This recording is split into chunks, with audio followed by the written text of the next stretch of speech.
Comissão debate diretrizes do Fundo Estadual de Cultura. Rodoviários pedem o retorno da função de cobrador de ônibus. E mototaxistas não terão as motos apreendidas nem multadas enquanto durar a autorização provisória para dirigir. O Jornal da Alerj está começando agora.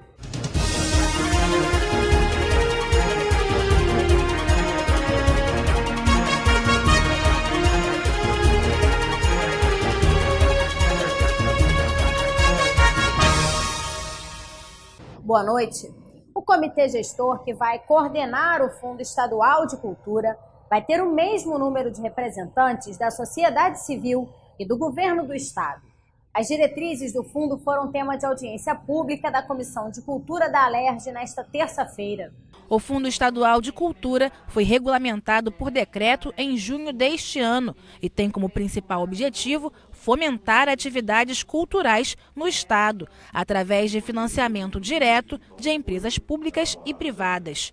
Os recursos serão administrados pelo comitê gestor, que pela lei será composto por um integrante titular da Secretaria Estadual de Cultura, um representante do estado, um integrante da Agência de Fomento do Rio e por 2 representantes da sociedade civil.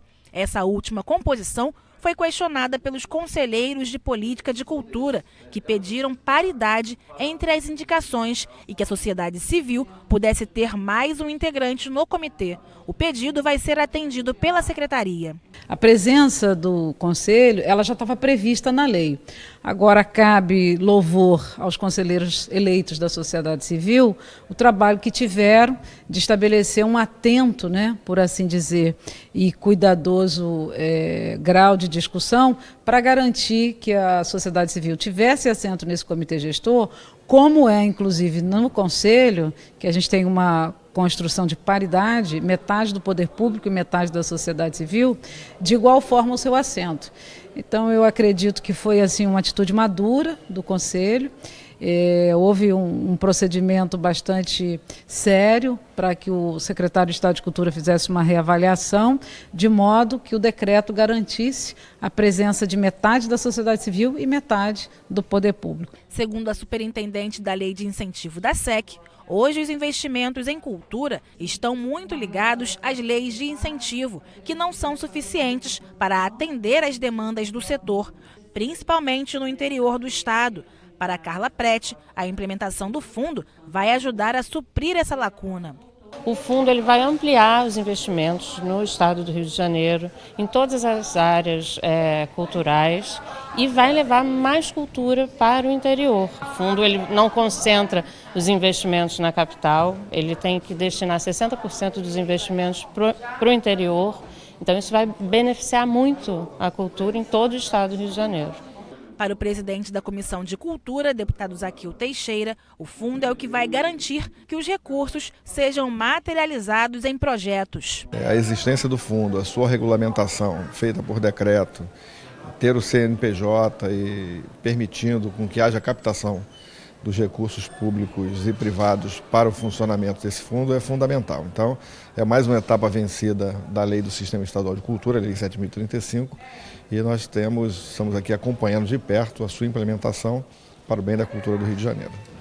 A Comissão de Trabalho da Alerj discutiu a situação dos rodoviários do estado que têm acumulado as funções de motorista e cobrador. Segundo o secretário municipal de Transportes, para que o retorno dos cobradores aconteça, seria necessário aumentar o valor da passagem em 4%.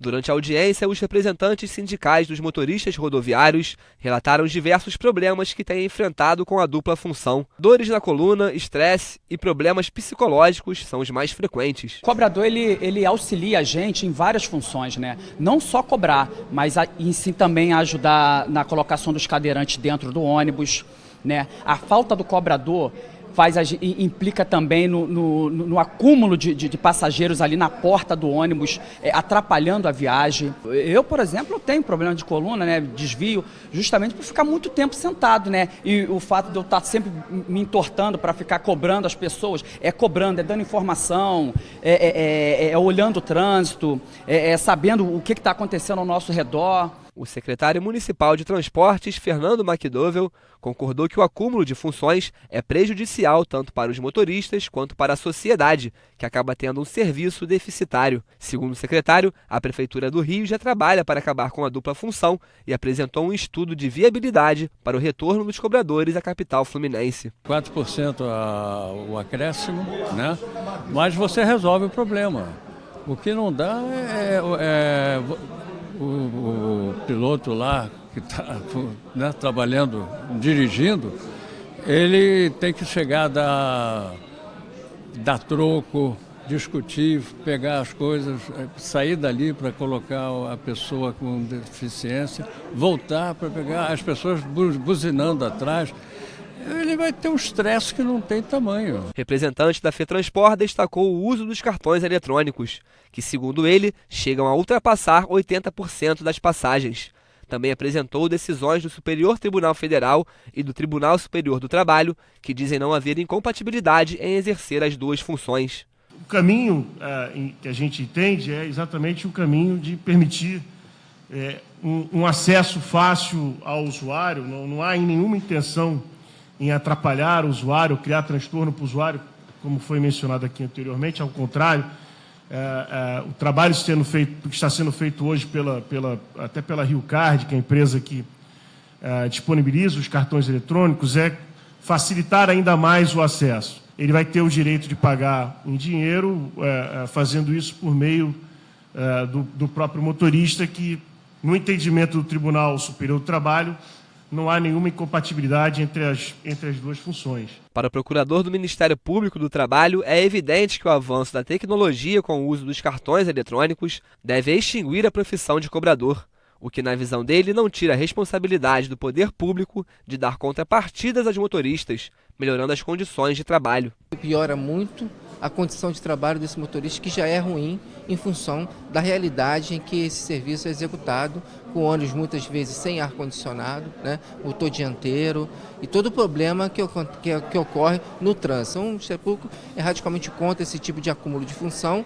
Entendemos que é possível o poder público solucionar o problema, já que o poder público é que é o órgão concedente.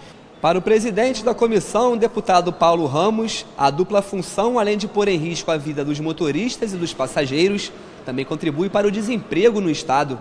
Ele prometeu um encontro na FETranspor para tentar superar a resistência das empresas de ônibus em prestar auxílio aos motoristas. Constatamos que persiste uma resistência maior da representação patronal, da FETranspor, sob o argumento de que o cartão, a bilhetagem eletrônica, já atende a 80% dos usuários, mas tem os outros 20%. Houve propostas aqui em relação às linhas que são mais congestionadas com usuários que pagam em dinheiro. O sindicato tem esse trabalho, tem esse levantamento.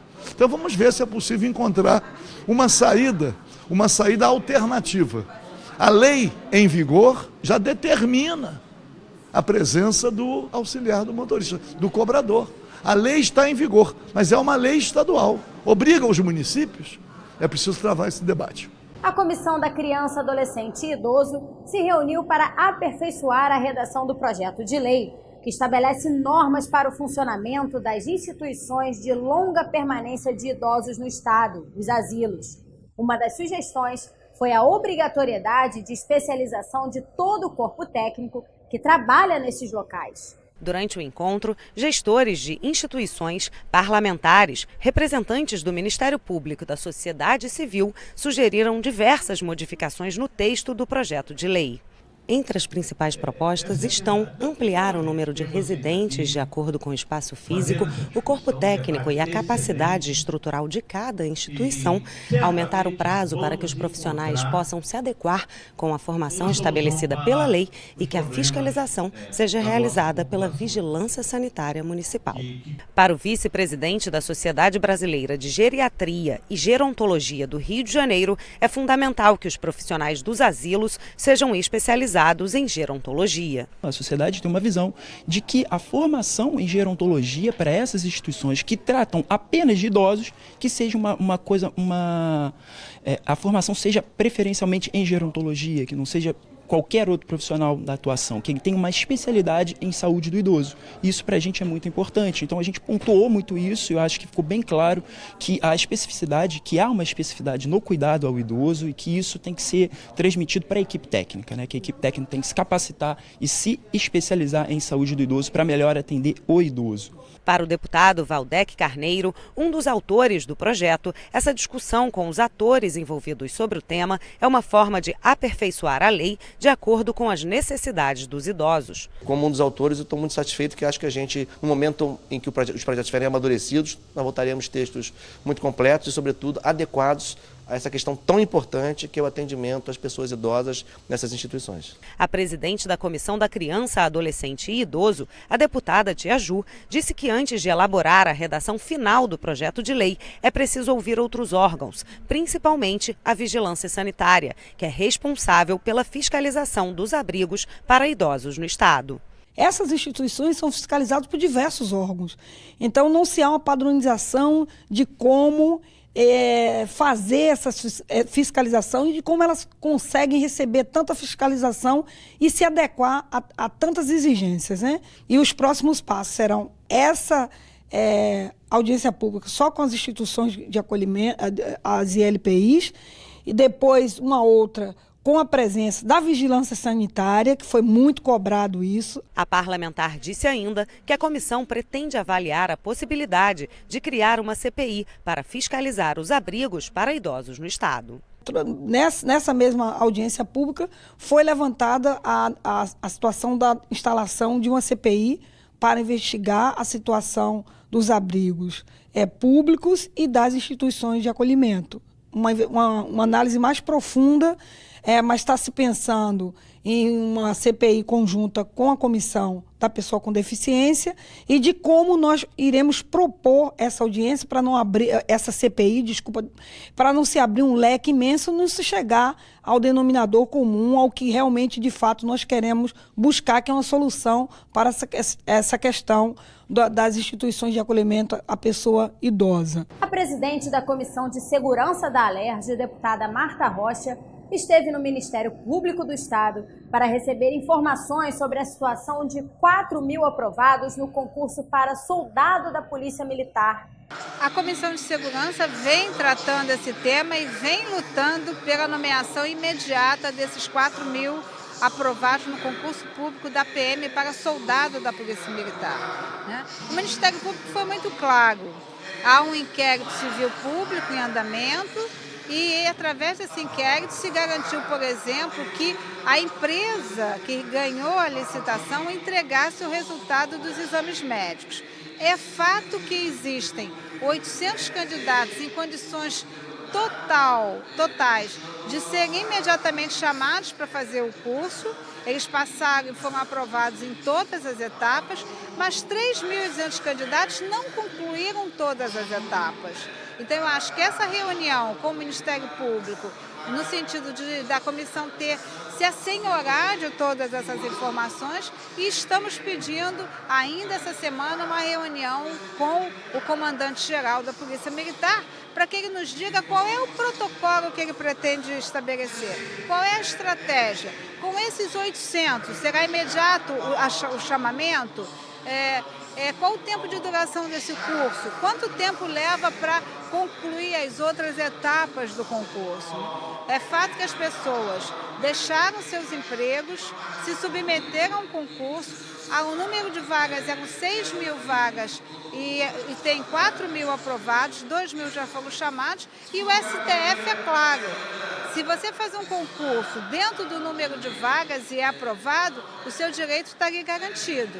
Então, nós queremos a efetividade desse direito.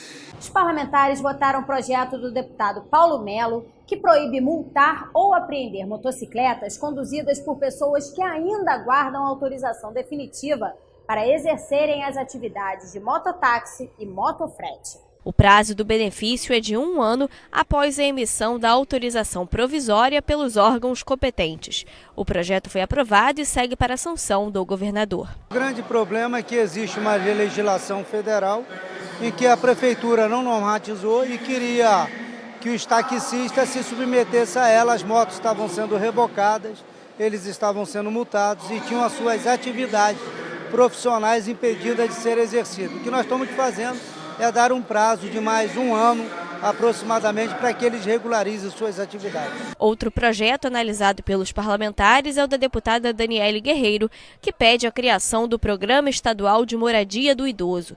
Os imóveis em conjuntos habitacionais deverão oferecer posto de atendimento médico, serviço de assistência social, restaurante comunitário e área de lazer.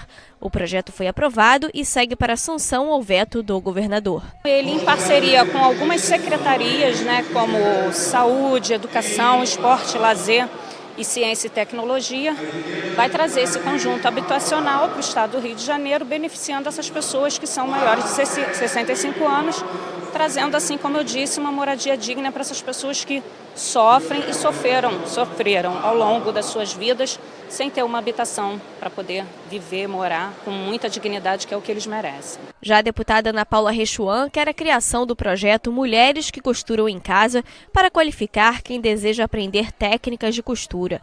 O objetivo é incentivar a geração de renda. O projeto foi aprovado em primeira discussão. Nós nos inspiramos nesse projeto realizado no município de Resende, onde aquelas mulheres, principalmente as mulheres do Bolsa Família, que precisam complementar a sua renda e não tem como sair das suas residências porque não tem com quem deixar os seus filhos, e que ela aproveite os seus dons e passe a costurar em casa.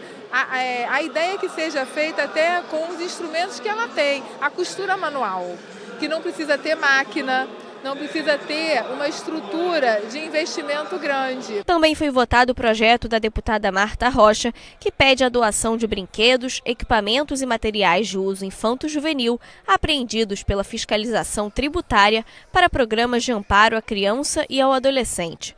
A proposta foi aprovada em primeira discussão. Por exemplo, apreendeu boneca. Então nada impede que essas bonecas, esses brinquedos, possam ir para os abrigos.